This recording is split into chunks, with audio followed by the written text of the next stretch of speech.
ఢిల్లీలో కాంగ్రెస్ ఏం మిగిలింది? ఏమి మిగిలింది?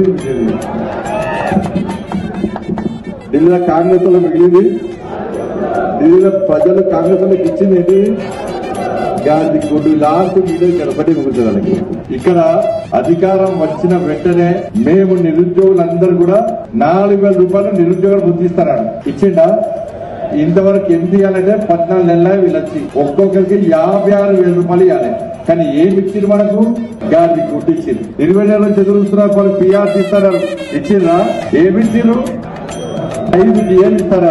దియదుడు అవదుడు నన్నుడు అంతదుడు ఇస్తా ఇస్తా ఇస్తా ఇస్తా చెప్పి లాస్ట్ కు డిఎల్ఏలే ఏమిచ్చిర్రు? గాడి గుడ్డిచ్చిర్రు. ఇవాళ రైట్ ఆఫ్ గాడి గుడ్డ కదా 18 సంవత్సరాలు దాటితే ఒక్కొక్క తల్లికి ఒక్కొక్క చెల్లెకి ఒక్కొక్క తమ్ముడికి ఏమిస్తున్నారు? కోటీలు ఇస్తారు. చెల్లెలకు కోటీలు ఇస్తున్నారు. ఇచ్చిర్రా? ఏమిచ్చిర్రు? 2,500 రూపాయలు పెన్షన్ ఇస్తారు. ఇచ్చిర్రా? ఏమిచ్చిర్రు? 4,000 రూపాయలు ఆసరా పెన్షన్ ఇస్తారు. ఇచ్చిర్రా? ఏమిచ్చారు? గాడి గుడ్డు ఇచ్చారు. రైతులకు 15 రూపాయలు భరోసా ఇస్తారు. ఇచ్చిర్రా? అందరికి ఏమిచ్చారు? 12,000 రూపాయలు కూలీలకు ఇస్తారు. ఇచ్చిర్రా? ఏమిచ్చారు? ఇప్పుడు ఎన్నికల్లో మనం ఏమి కదా రేవంత్ రెడ్డికి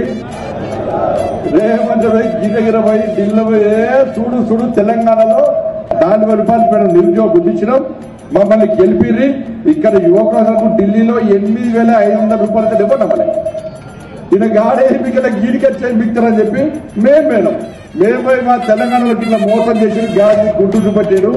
మీకు కూడా గాడి గుడ్డిస్తా తీసుకుపోయి రేవంత్ రెడ్డి గీడి అంటే ఇలా ఢిల్లీలో ప్రజలందరూ కూడా గాడి గుడ్డిచ్చి ఏ విధంగా గుణపాఠం చెప్పిన ఒక్కసారి